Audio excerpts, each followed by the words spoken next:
Hello friends, welcome to the mid lane tier list for patch 7.32D. So what mid laners are currently OP in Dota 2? Well, we're going to start with the shitty ones first. And the only shit tier mid laner, in my opinion, is Void Spirit. This hero has an abysmally low 42% win rate on per level pubs. And that's a little bit lower than honestly what I expected. So I asked a friend of mine who is a 9k MMR Void Spirit spammer, like, why is this hero so bad? Why is his win rate so low? And he said there are two reasons. Number one, this hero all-in magic damage bursts one guy, and then they don't die because of pipe. It is a pipe meta. Everybody's building that as an offlaner. Even supports are getting it, and you just can't kill anybody as a Void Spirit.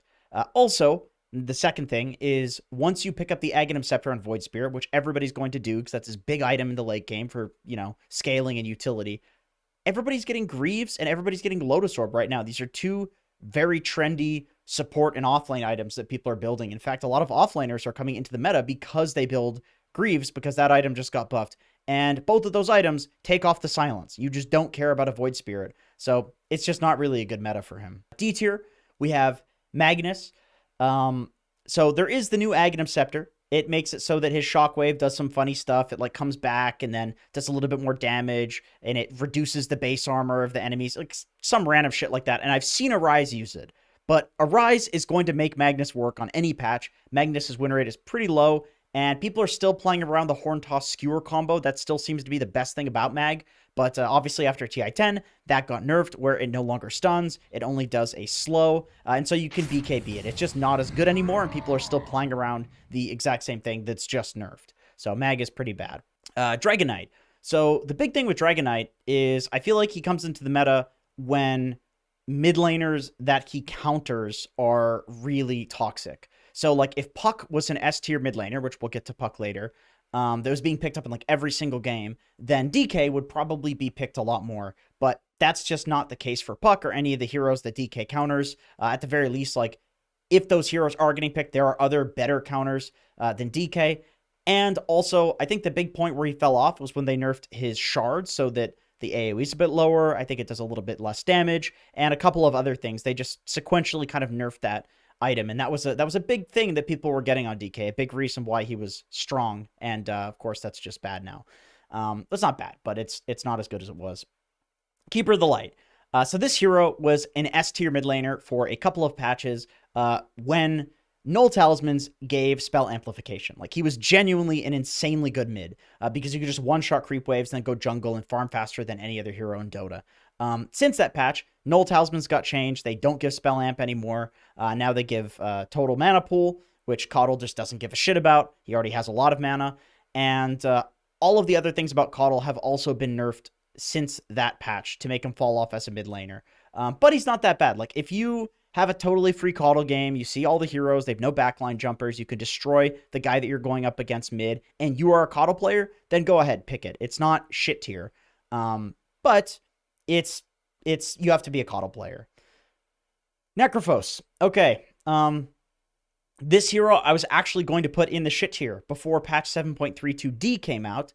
And then I saw that they buffed one of my biggest complaints about the hero, which is when you press Ghost Shroud, basically every hero in the current meta will kill you instantly. So there's Batrider, there's Leshrac, people are going for like Bloodstone on Viper and Razor, and these are magic damage builds. All of these builds will crush a Necrophos when he presses Ghost Shroud, and this is supposed to be the ability that makes him tanky. Now, they'll crush him a little bit less hard. So he's not shit tier, but he's D tier. Moving on to the C tier. There's actually quite a few heroes in this tier. We have Pugna. Pugna, he got a little bit of damage on his Q. He got a little bit of damage on his ult. Unfortunately for Pugna spammers, Nether Ward does not give you magic resistance reduction or magic damage de-amplification, whatever the hell it was, on opponents. So you can't just like combine it with a pipe and make everybody immortal like you used to be able to. But still, Pugna, the ward is, good against like Tinker, which is a popular mid laner, Zeus, Lina, like all of these heroes have high mana cost abilities that will kill themselves on the Nether ward. And then also the damage of Pugna has been buffed, so Pugna's just, Pugna's okay, Pugna's decent. Queen of Pain. I actually think that the recent buffs to her have helped out a lot. They took a bit of the cooldown reduction from the talent, and they put it straight up on the ultimate for Queen of Pain. So if you want to go for the non-Sonic Wave talents, you can do that, and you're still going to get a little bit of value from the Sonic Wave. So yeah, Queen of Pain is decent. I still think that her Aghanim Scepter could probably use a bit of a buff if they want her to become, you know, top tier again, because it has been a while, but she's decent right now. Visage, basically, I just think Visage is an excellent hero. You know, Wraith Pact is still okay. He's a pipe getter. The birds do a lot of damage. The Aghanim Scepter is still amazing for jumping backliners. So Visage is okay. I don't think the patch really hit him that hard. And the one thing I do want to say about Visage, Meepo, Huskar, these sort of like cheese pick heroes is that you can assume that they should actually be up a tier on this tier list in terms of their strength. But because I think that they require last pick, I prefer to dock them a single tier for that. Because something like Pugna, I don't think you have to last pick a Pugna. You're going to be fine if you pick it in the second phase. But Meepo, like, you absolutely have to last pick. Visage, you probably want to last pick mid as well, unless you're a Visage spammer. Death Prophet. So her Spirit Siphon does a lot of damage. Her ult still is something that you can use to basically guarantee objectives. That's always great. I think she was a better hero for the mid lane when her Spirit Siphon did percentage damage, because it meant that you would scale and you would beat these Kunkas and Tinies that would go mid lane against you. But still, she's just like a strong hero. I think she's a strong offlaner, so she's a decent mid laner. But it's more like if you're forced to go mid and you're an offlane player and you're already playing Death Prophet, you can take it mid. But I don't necessarily think like, oh, every mid laner should go play Death Prophet. Monkey King. So this hero, in my opinion, just exists mid as a counter to like Void Spirit, Ember Spirit, which Ember is very popular right now. You just crush these heroes in lane, and I think that's always going to have value. It's definitely hard to play mid because it's hard to know whether you should farm or you should fight, and sometimes you can walk in and you can feed, and you kind of lose that like mid lane presence where you're able to run around the map and actually be like a force to be reckoned with. You die a couple of times on Monkey King, this is not going to be the case. So you need to have a good lane, and you probably want to be, a decent Monkey King player. Huskar. Okay, so it feels like this fucker gets his Aghanim Scepter at some point, and it's just this insane BKB piercing, like almost unavoidable disable, and you win the game because you just killed the enemy carry, because you taunt them and murder them with the shitloads of damage that you do. Armlet's a decent item. It seems like Huskar could fairly easily secure an early Roche. Especially if you get Huskar and you're playing Radiant and your team is playing in the enemy jungle and they're playing in your jungle and they're super far away from the Roche pit, you can just walk in and kind of take it. Huskar's in a decent place, for sure. Meepo, I actually think this hero is pretty strong. The dig ability from his Aghanim Scepter is quite good.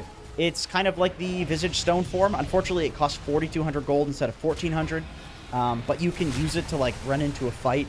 And then, one of your Meepos is really low HP because people obviously try to focus them. You dig into the ground, and the rest of them are high HP. They focus another one. You dig him into the ground. The other one comes out. It's high HP. It's like, basically, you get what I'm saying. Basically, you just bait these really long, these long and good fights. For Meepo, your team can show up and kill everybody, or you can just kill everybody yourself. So Meepo is definitely decent, but risky because you give a lot of gold and XP to the enemy team when they kill you, and also you drain a lot from your team because you're always around soaking up bounties and waves, and you're soaking all the farm on the map, basically. Ricky. So this hero is just insanely good right now. This is like an S tier hero in general. I don't think mid is his best role, but I put him in this list just because it's just such a good hero. You can play it mid if you want. Wind Ranger, she got a little bit of a buff to her right-click damage, which obviously is going to help her in laning, and mid lane is all about, high skill laning and things like that.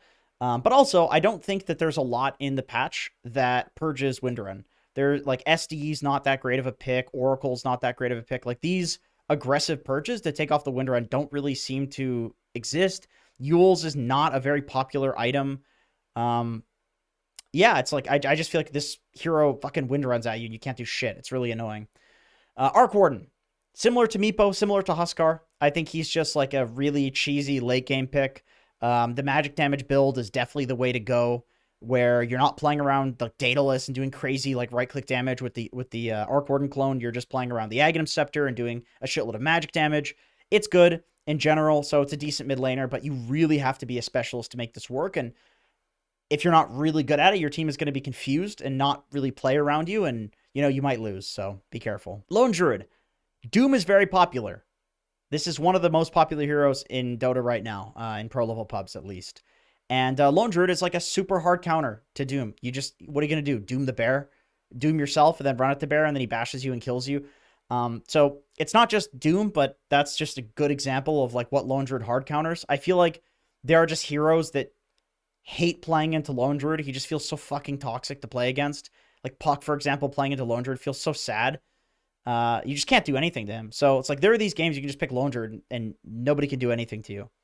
Kunkka. I think Kunkka's decent. There's a few builds that people are doing on him. It's like BKB Sheepstick. There's the Orchid build. You don't really see Radiance. You don't really see Daedalus. It's more like tank stuff, Shiva's Guard. The Aghanim Scepter is extremely good. Like Shiva's Aghanim's Refresher with a Sheepstick eventually. Kunkka seems to be good. I think the Tidebringer Slow talent also is quite a strong talent. Okay, moving on to the B tier. We have Doombringer, my boy, like we just talked about. Yeah, this hero is just amazing. He's S tier. He's one of the most popular heroes in pro level pubs currently. And so I think mid, it's good. Probably the best role is offlane, maybe even carry. I mean, I personally think the best role is offlane, but I know a lot of people like to play it as carry. But you can pick it mid, and it just does the same thing. Like, basically, you get a Midas, you eat creeps. It's impossible for the enemy team to pressure you, or it feels that way because you have so much armor from Devour. You eventually get Octarine, Aghanim Scepter, Doom cooldown talent, and all of a sudden, every single fight, Doom is up. Like, you kill a guy with Doom, and by the time they respawn, Doom is up again. And that's obviously very difficult to play against, because Doom just picks one guy and deletes them. And now it's an AoE, so you can pick multiple guys and actually delete them. And you can't counter it with Lincolns, so Doom is just an insane hero in general.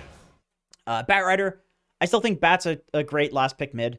His win rate is still high. I know he got nerfed. You can definitely feel the AoE on his Sticky Napalm. That nerf hurts. But at level 10, you do get the Sticky Napalm AoE talent. So eventually you become the same Batrider that he used to be, which is doing a bajillion damage and outscaling almost anything.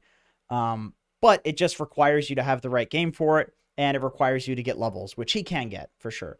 Storm Spirit. I think this hero is great. There are certain heroes in Dota that just need to be jumped. Heroes like Drow, heroes like Sniper, Winter Wyvern. Drow and Sniper in particular are two heroes that, like, you just need some Spectre or Storm Spirit. Even Spectre is getting picked up in pro-level pubs and pro games to counter Sniper and Drow, despite Spectre's win rate being abysmally low down there with our boy Void Spirit. But Storm Spirit, I think, is like him and Spectre are like the two best heroes at jumping these, assassinating these backline heroes. And so even though Storm, maybe he could use some more buffs to be just generally viable, he's so good against these backliners people are picking that there's a lot of games that you'll find it useful to be a Storm player. Zeus.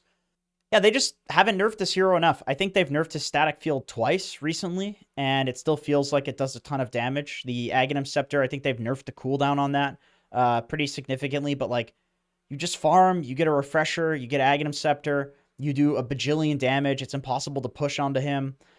There's no like new build people are doing with Zeus. I mean, I guess there's a lot more like Ethereal Blade being picked up on Zeus. People are going the health talent and just like manning up and just bursting somebody with Ethereal Blade. That's not really anything super new.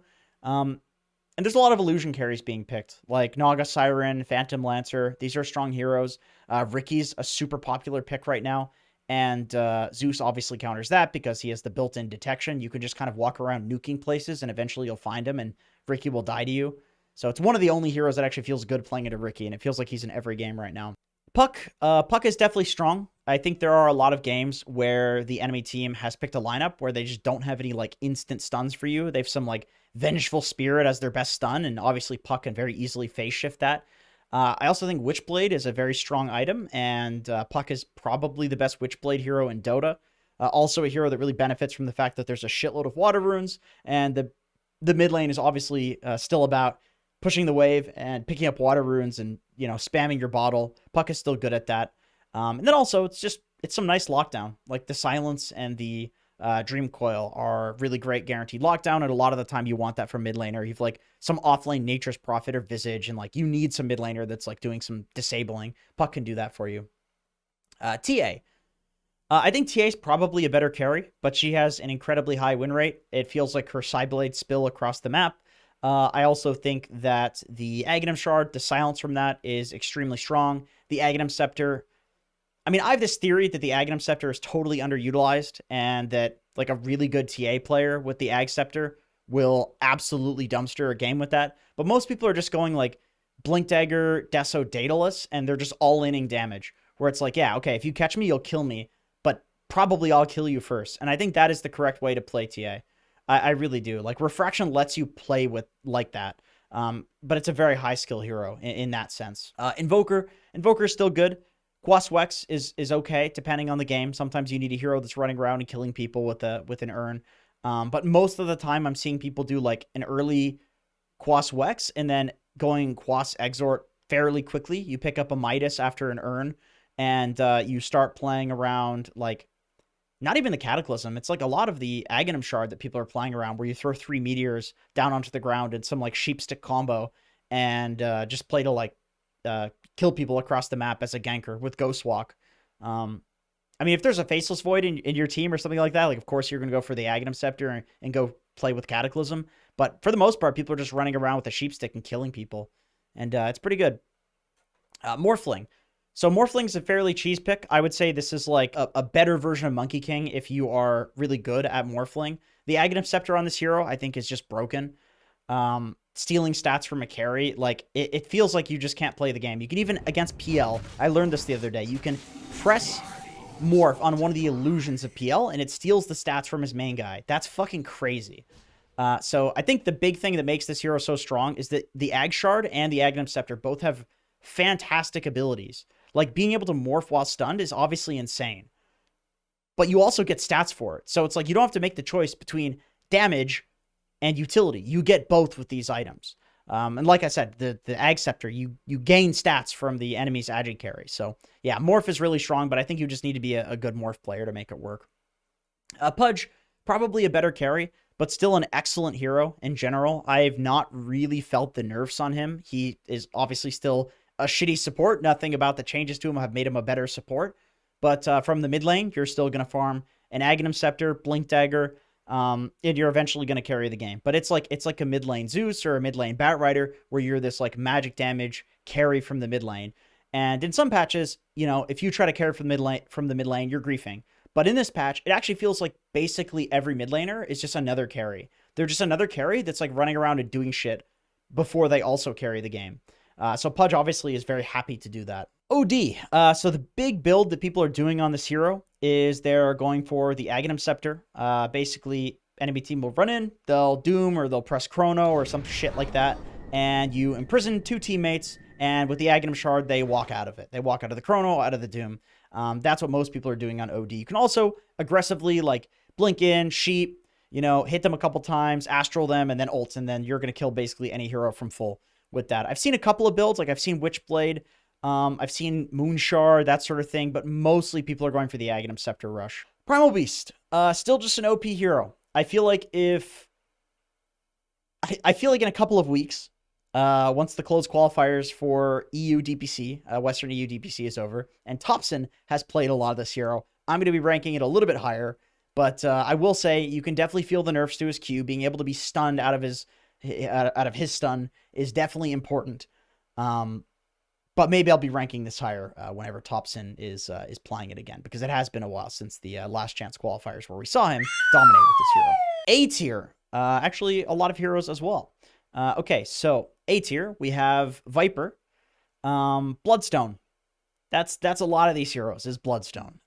People realized that if you go for the well, I don't even know what his passive is called, Corrosive Skin, I think. If you go for that talent at level 10, where you get a little bit of extra damage on that, and then you get the Aghanim Scepter, this shit does 100 DPS.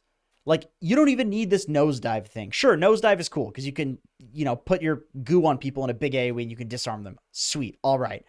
But really, it's like people go on you, they take 100 damage per second for hitting you, and then you press Bloodstone and you just heal through all of it. It's like Razor 2.0. It's very strong.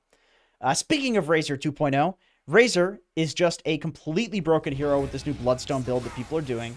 Obviously, in some games where they have breaks and they have Mage Slayer builders and all of this stuff, there are ways of countering it, but it takes a lot of effort. It really does. But yeah, Bloodstone Razor, you get the shard, you run in, you press Bloodstone, the shard hits people, it heals you, you don't die. You heal for more damage than they do to you, and then you're damaging them, so you kill them.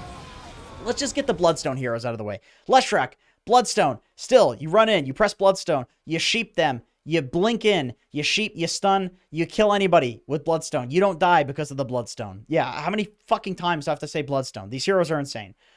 Tinker. So, Blink, Shivas, that's the build. Eventually, Strength Blink, BKB. His bubble giving cooldown reduction at 20 is a cool talent.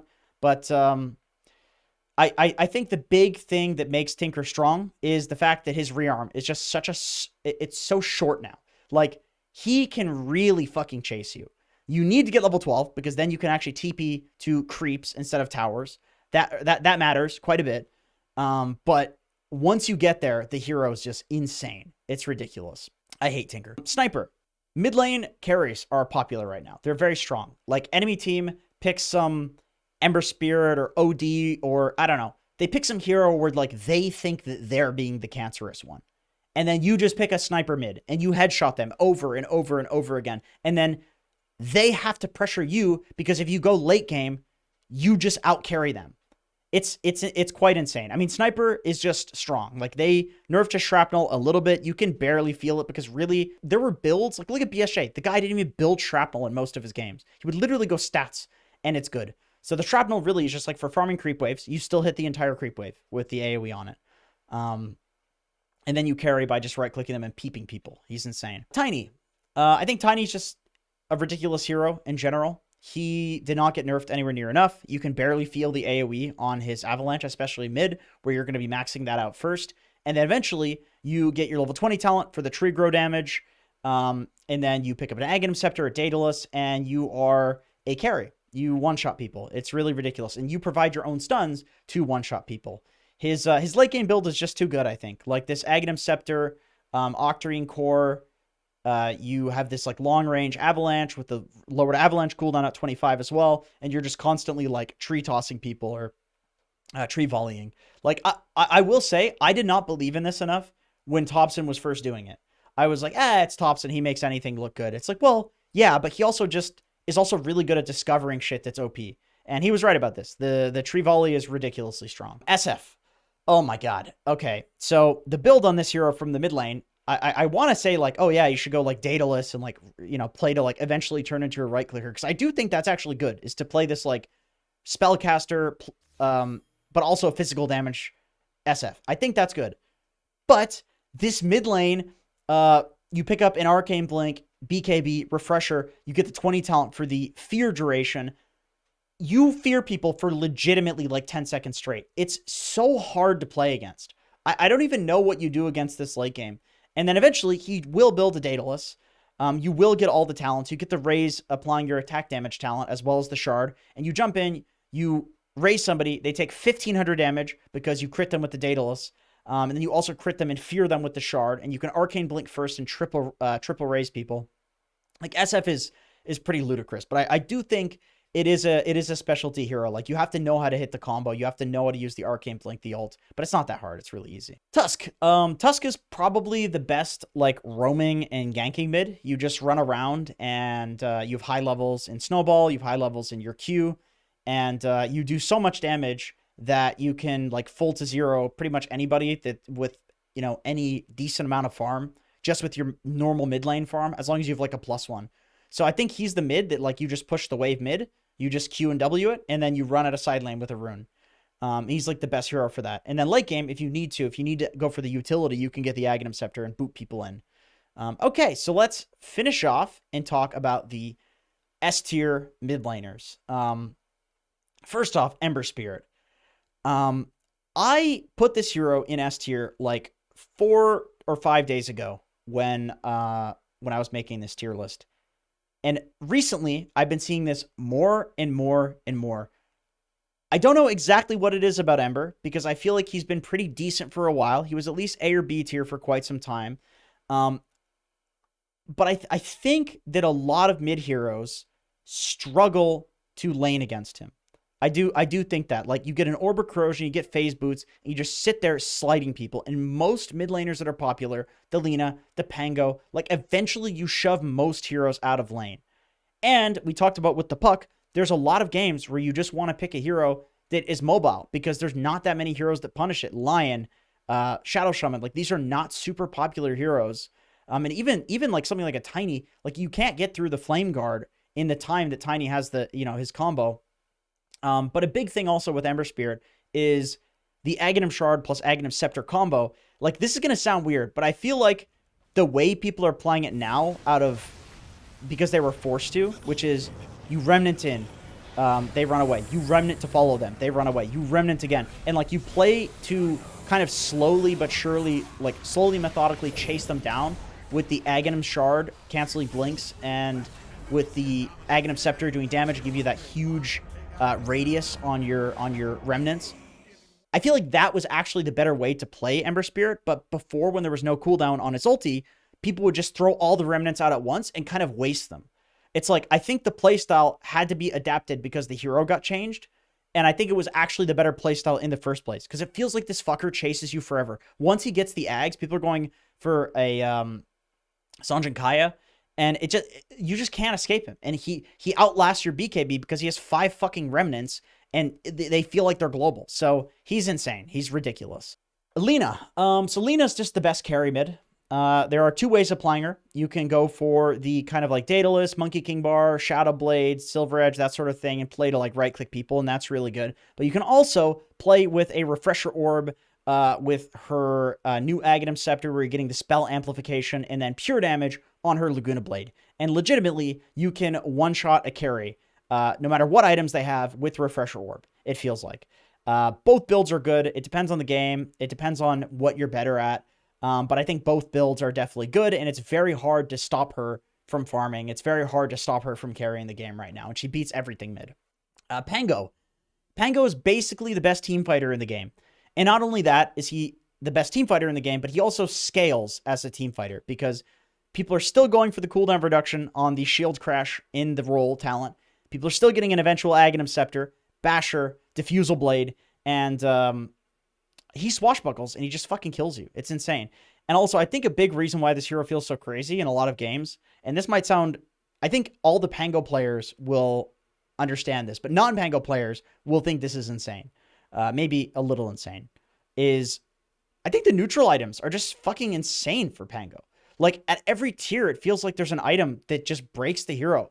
Like, you get the Brigand's Blade, and it makes your swashbuckle do double damage. And then the same thing is true when you get the Mana Burn item as well. Like, at every tier, it seems like there... And then there's this silencing one that gives you 25 magic damage on every hit. Like, I actually think it's physical damage, but I don't know what it is. But anyway, all I'm saying is there are neutral items that break this hero.